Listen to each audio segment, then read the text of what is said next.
Hi, I'm Amar Second. I'm going to show you today how to format cells in Excel. I have my example open.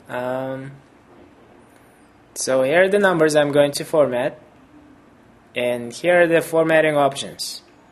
I can turn them into dollars, turn them into percentages, separate them by commas. Whenever it's like a large number, it's easier to see if you separate them by commas.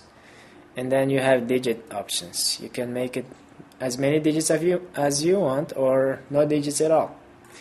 And I can show you an example. So let's say I want this to be $1. Click on it, push $sign, it's $1. If I don't want any digits, I take away the digits like this, or give it back to them like this. If I don't want it to be $1, I want to show it as a percentage for some reason, then I click the percentage. Here it is, percentage. And that's how you format cells in Excel.